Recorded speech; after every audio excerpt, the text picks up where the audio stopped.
네, 지금부터는 이제 저희 그 시장 경제를 이해할 수 있는 아주 간단한 한 가지 이제 시장 경제 관련된 이론을 가지고 이 자원 배분이 어떻게 이루어지는지 그리고 가격 조정이 어떻게 되는지 살펴보도록 하겠습니다. 근데 여러분들이 이제 경제학 이론을 배우면 제일 먼저 이제 저희가 해야 될 게 뭐냐면 그 환경에 대한 어떤 그 가정을 해야 됩니다. 환경에 대한 어삼션을 해야 되는데 저희가 이제 무슨 가정을 할 거냐 그러면 이렇게 이제 몇 가지 이제 가정을 할 겁니다. 첫 번째 뭐냐면은 퍼펙트 인포메이션을 가정을 할 겁니다. 완전 정보라는 건 뭐냐 그러면은 물건을 파는 사람과 사는 사람이 그 물건에 대해서 정확하게 어떤 정보를 가지고 있다는 얘기입니다. 무슨 말이냐 그러면 여러분들이 이제 통상적으로 가면은 우유를 사면 저 우유의 뭐 퀄리티에 대해서 대부분 다 이제 이해하고 있죠, 그지? 그래서 이제 그걸 보고 그걸 알고 여러분들이 이제 물건을 산다는 겁니다. 근데 이제 여러분들 뭐 중고차 같은 거 살 때 보시면 중고차의 중고 제품 같은 경우에는 그 제품 퀄리티를 잘 모르죠. 그렇게 해서 이제 오히려 차를 그 중고차를 파는 사람은 그 자기 차에 대해서 잘 정보를 가지고 있지만 중고차를 사는 사람 입장에서는 그거를 사용 안 해봤기 때문에 정보를 잘 모릅니다. 이런 경우를 이제 저희는 가정하고 있지 않습니다. 여기서는 보통 그걸 이제 어시메트릭 인포메이션이라고 그러고 임퍼펙트 인포메이션을 그러는데 그런 게 아니라 적어도 좀 요 이론에서는 현재 세계에서는 물론 아닐 수도 있지만 요 이론에서는 모든 사람들이 바이어든 셀러든 정확하게 완전한 정보를 다 가지고 있다는 겁니다. 그 물건에 대해서. 두 번째, 이제 컴페티션을 퍼펙트 컴페티션을 가정합니다. 무슨 말이냐 그러면은 여러분들이 이미 그 시경제 아니 그러니까 경제원론 1을 다 배우신 분들은 혹은 경제학 2를 배우셨던 분들은 다 이해하시겠지만 이 퍼펙트 컴페티션이라는 거는 물건 사는 사람이나 파는 사람이 물건 가격 어떤 그 사람들이 행위가 물건 가격에 영향을 미치지 않는다는 얘기입니다. 무슨 말이냐 그러면 여러분들 이마트에 물건 사러 갔는데 여러분들이 이마트에 있는 우유를 예를 들어서 100개를 다 산다고 하더라도 100개를 산다고 하더라도 여러분 혼자서 그런다 하더라도 그 이마트의 물건 가격에 영향을 안 주는 거를 이제 퍼펙트 컴페티션이라고 합니다. 마찬가지로 물건 파는 사람도 파는 사람이 무수히 많아서 그지? 상품 가격에 영향을 주지 않는다는 가정을 하고 있습니다. 물론 현실 세계에서는 그렇지 않을 수도 있습니다. 근데 이제 저희는 이론을 배우니까 이제 이런 가정을 하고 있습니다. 그리고 어떤 거래 비용이나 어떤 뭐 수송 비용에 대한 어떤 게 전혀 없다고 가정합니다. 물론 현실 세계에서는 뭐 여러분들이 이마트에 가려면 이마트 가는데 걸리는 시간이 있죠. 그래서 또 어떤 사람들은 이마트에 안 가겠죠. 왜냐면 거리가 너무 멀어서라든지 그게 이제 일종의 거래 비용을 포함하고 있고 상품을 이제 또 옮기는 데 들어가는 트랜스포트 수송 비용이 들었는데 이런 것들은 다 이제 없다고 이제 가정을 하는 겁니다. 그리고 마지막으로 이제 가격이 이제 플렉스블하다. 가격이 이제 뭐 어떤 임의적으로 예를 들어서 이런 최저임금 같은 경우는 가격이 이제 그 밑으로 떨어지지 않아야 된다라고 이제 그 노동시장에서 가격을 이제 정부가 이제 레귤레이션으로 법으로 이제 정해놓은 거죠. 이제 그런 게 전혀 없이 가격이 자기 마음대로 완전히 움직일 수 있다고 해서 이제 가정을 합니다. 이런 가정 하에서의 어떤 소비자와 바이어와 셀러의 행위를 분석하는 이론이 이제 지금 여러분들 배우는 한 가지 이론입니다. 물론 이제 현재 세계는 그렇지 않기 때문에 이런 과정들을 이제 릴렉스해서 뭐 배우는 것들도 있겠고 릴렉스한 경제 모형들이 있겠죠. 그 모형을 가지고 또 이제 그 모형에 맞는 어떤 경제 행위들을 배울 겁니다. 여러분들은 이미 경제원론 1이나 경제학 2에서 뭐 그런 경우 그런 어떤 모형들에 대해서 공부해 본 경험들이 있을 겁니다. 이제 지금 저희가 이제 배우는 저희 목적에서는 그런 것들이 중요한 게 아니기 때문에 그런 가정들을 다 이제 무시하고 완전 정보, 완전 경제, 그다음에 거래 비용이나 수송 비용이 전혀 없다고 가정하고 그다음에 프라이스 그냥 플렉스버튼 가정을 하고 이제 하고 하나의 어떤 경제 모형을 만들어서 이런 가정하에서 경제 모형을 만들어서 이런 가정하에서 바이어와 셀러가 어떻게 이제 행동하는지에 대해서 이제 공부할 겁니다. 그걸 통해서 우리가 뭘 배울 거냐 그러면 리소스 알로케이션 자원 배분이 어떻게 이루어지는지 그다음에 가격 조정이 어떻게 이루어지는지 그리고 그때 어떤 그 리소스 알로케이션의 상태가 효율적인지 안 효율적인지 보는 어떤 개념이 파르투 이피션시라는 개념이 있는데 이걸 가지고 이제 리소스 알로케이션이 얼마큼 효율적으로 되었는지 안 되었는지를 이제 판단할 겁니다. 이게 이제 저희가 요 이론에서 배우고자 하는 내용들입니다. 자 이제 먼저 하나씩 살펴보죠. 먼저 이제 시장에 가면 제가 아까 말씀드린 것처럼 누가 있다 그랬습니까?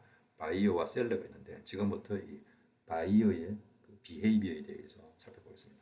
이게 어떤 시장이냐 그러면 자동차 시장이라고 저희가 하겠습니다. 뭐 이게 자동차 시장이 아니라 뭐 스마트폰 시장, 뭐 여러 가지 시장들을 다 가정하셔도 됩니다. 기본적인 원리는 다 똑같습니다. 그러면 이제 바이어의 특징을 가장 잘 보여주는 걸 다르게 얘기하면 경제학에서 이야기하는 게 디맨드입니다. 수요입니다. 이 수요가 바이어의 원리를 이제 가장 잘 반영하고 바이어의 비해비를 가장 잘 반영하고 있습니다. 그래서 여러분들이 첫 번째 배우는 게 뭘 배우냐 그러면 이 바이어의 행위를 보여주는 것과 관련해서 가장 배우는 것 중에 하나가 뭐냐 그러면 수요 커브입니다. 디맨드 커브이죠. 그래서 이 디맨드 커브가 뭐냐 정의를 해드리면 디맨드 커브는 가격과 퀀티티 디맨디드 수요량입니다. 이게. 가격과 수요량 사이의 관계를 보여주는 게 수요 곡선입니다. 디맨드 커브입니다. 근데 이때 전제 조건이 있습니다. 다른 게 변하지 않는다는 거죠. 수요량에 영향을 주는 다른 것들이 변하지 않는 상태에서 이게 뭔지에 대해서 나중에 조금 더 말씀을 드리겠습니다. 수요량에 영향을 주는 다른 것들이 고정되어 있다는 가정하에서 가격과 수요량 사이의 관계를 보여주는 것이 수요 곡선입니다.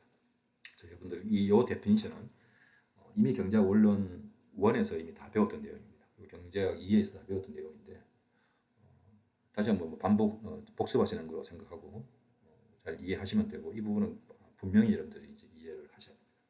그래서 이게 이제 수요 곡선의 데피니션입니다.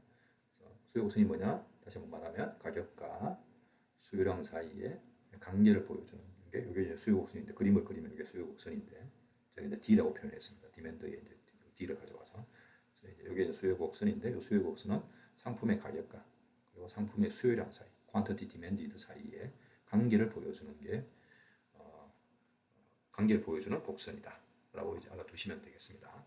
그래서 이제 그러면 여기서 이제 퀀티티 디맨디드가 뭔지에 대해서 여러분들이 이제 이해를 해야 되는데 수요량인 거죠. 수요량은 뭐냐 그러면 수요량은 요 데피니션 그대로 보면 amount that buyers are willing to buy for a given price. 가격이 주어져 있을 때, 피원 가격이 주어져 있을 때, 바이어가 얼마만큼 그 물건을 기꺼이 살려고 하는지에 대한 양을 나타내는 게 수요량입니다. 그래서 만약에 가격이 P1이면 요 수요 곡선에 따르면 가격이 P1일 때 수요량 얼마냐 그러면 A1인 거죠. A인 거죠. 그죠? 이만큼 물건 사겠다는 이야기입니다. 그 다음에 가격이 만약에 P2로 주어져 있으면 바이어는 이만큼의 물건을 살려고 한다는 겁니다. 이게 이제 수요량의 의미입니다. 수요량의 의미라는 건 뭐냐 그러면 샀다는 게 아니라 주어진 가격 하에서 바이어가 willing to 살려고 하는 어떤 상품이나 서비스의 양을 나타내는 게 이 수요량입니다.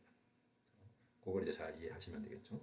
그래서 수요 곡선은 가격과 수요량 사이의 관계를 보여주는 건데, 그죠?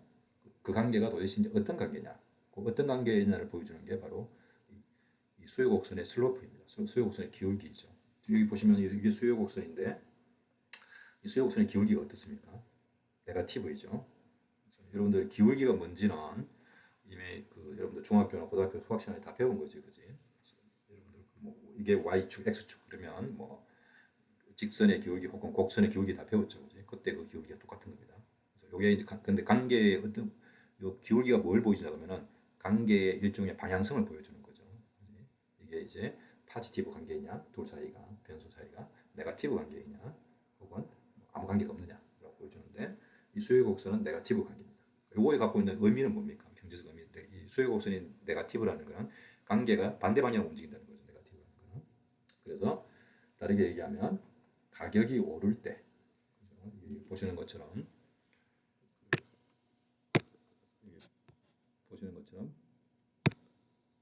가격이 오를 때 수요량은 어떻게 됩니까? 수요량은 줄어들죠. 이게 이제 네거티브 관계인 거죠. 반대로 가격이 떨어지면 수요량은 어떻게 됩니까? 많아지는 거죠. 이게 수요량과 가격 사이 관계를 보여주는 거고 그 관계를 관계의 내용을 한마디로 정의한 게 뭐라고? 수요 곡선의 기울기입니다. 수요 곡선의 기울기. 수요 곡선 기울기가 네거티브라는 건 서로 반대 방향으로 움직인다라는 겁니다. 이게 이제 두 번째입니다. 그러니까 지금 뭘 배웠냐면 저희가 이제 바이어의 캐릭터리스틱스에 성격에 대해서 배우고 있는데 바이어를 경제학에서 대변하는 단어는 뭐냐 그러면 수요인데 수요 곡선에 대해서 저희가 이제 배웠고 수요 곡선의 데피니션에 대해서 배웠고 두 번째 수요 곡선의 뭐에 대해서 배웠습니까? 기울기에 대해서 이제 배운 거죠. 수요 곡선이 뭔지에 대해서 배웠고 관련해서 이제 이 수요량이 데피니션이 뭔지에 대해서 배웠고 두 번째로는 이제 수요 곡선의 기울기에 대해서 배웠습니다. 이 수요 가격과 수요량 사이 관계에 대해서 이제 배운 거죠. 그다음에 세 번째는 뭐냐 그러면 이 곡선을 시프트하는 게 뭐냐 이제 요걸 배울 건데, 이게 이제 뭔지에 대해서 제가 조금 더 이제 말씀을 드리겠습니다.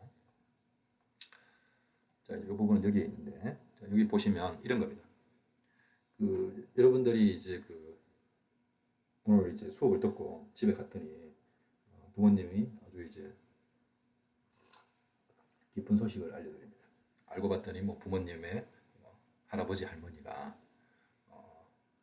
뭐지 과거에 돌아가셨던 부모님, 여러분들의 할아버지 할머니 아직 살아 계실 테니까 부모님의 할아버지 할머니가 이제 과거에 돌아가셨는데 그분이 알고 봤더니 남겨뒀던 재산이 있더라.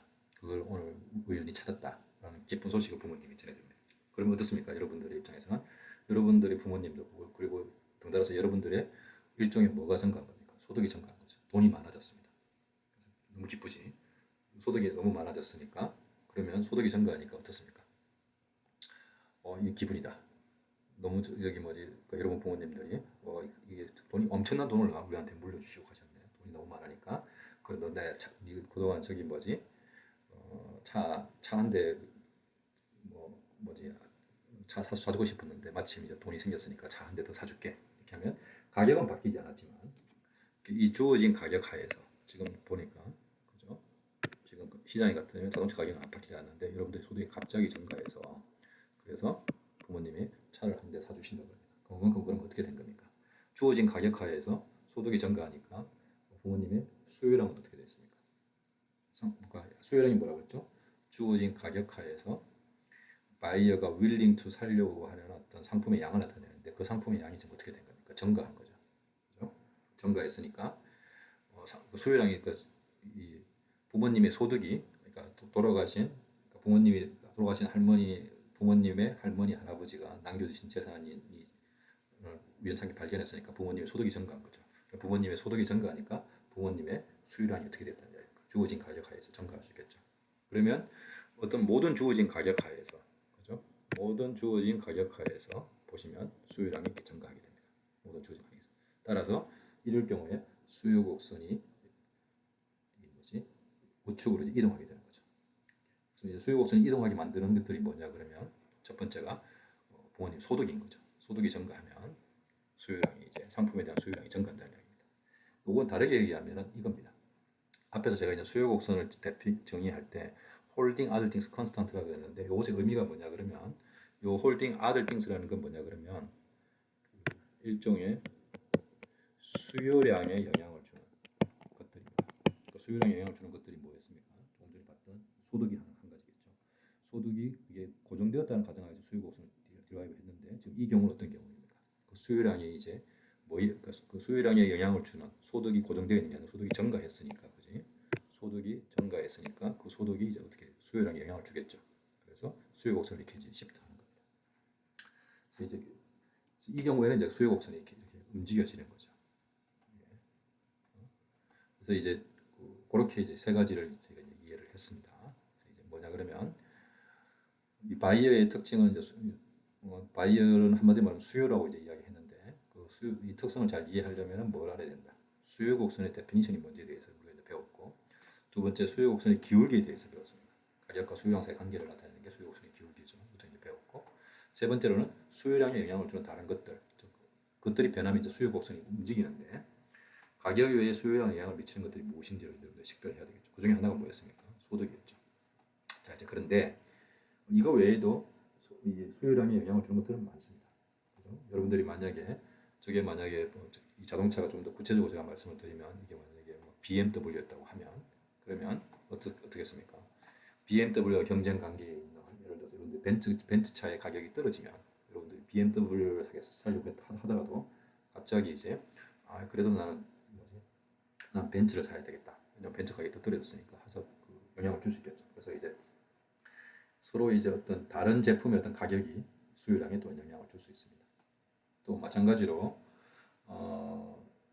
이 외에도 여러분들은 그렇지만 나는 예를 들어서 나는 BMW를 너무 사랑하기 때문에 나는 다른 게 변하더라도 나는 그냥 BMW를 쓸래. 이것도 여러분 갖고 있는 어떤 선호이죠. 선호도 영향을 줄 수 있습니다.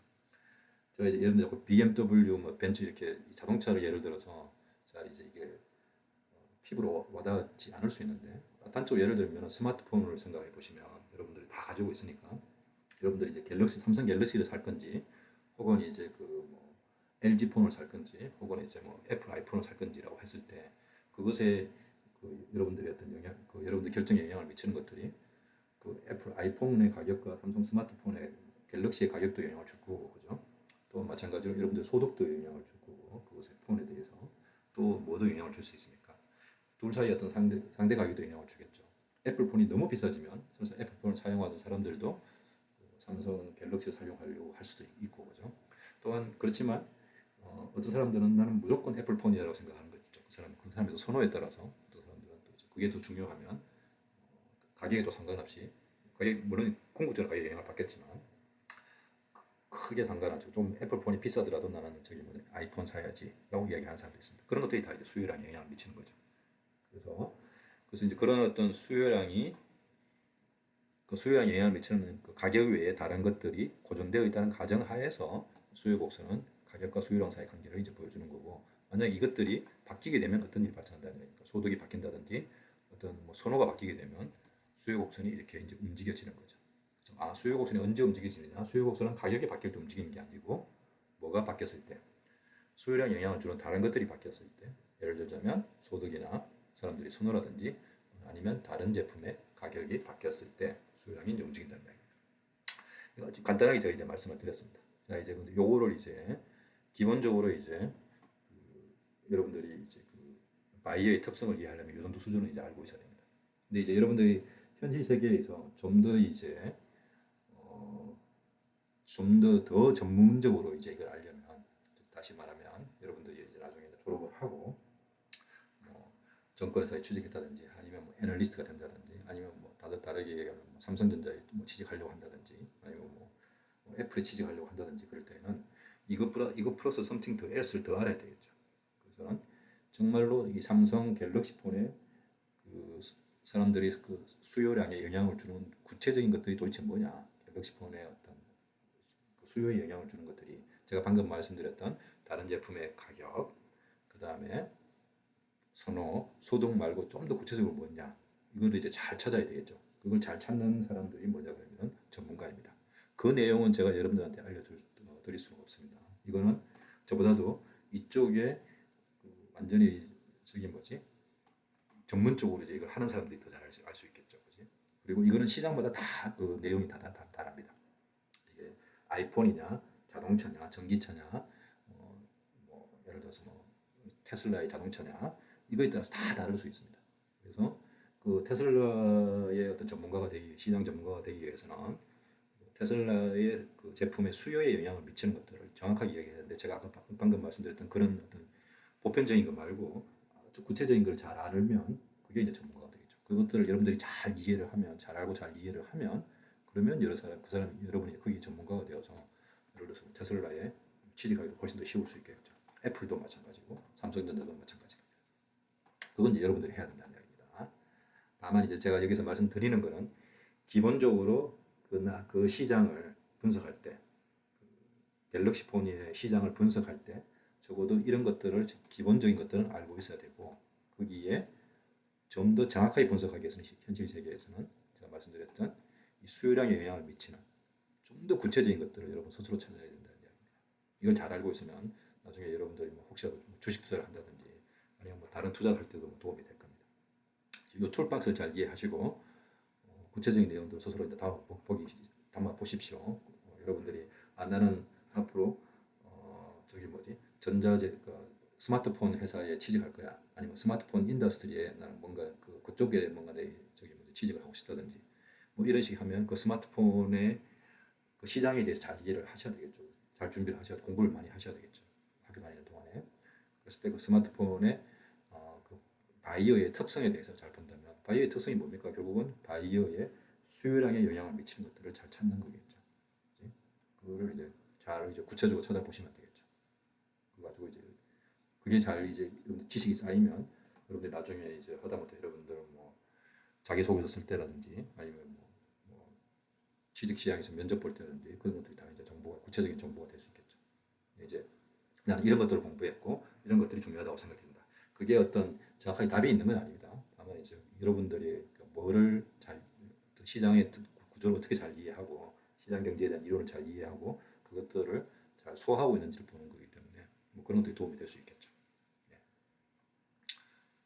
자, 이제 벌써 한 20분이 되었네요. 잠깐 쉬었다가 서플라이 부분들 이야기하도록 하겠습니다. 이 부분들은 뭐 금방 할 것 같습니다. 그래서 잠깐 일단 먼저 좀 쉬죠.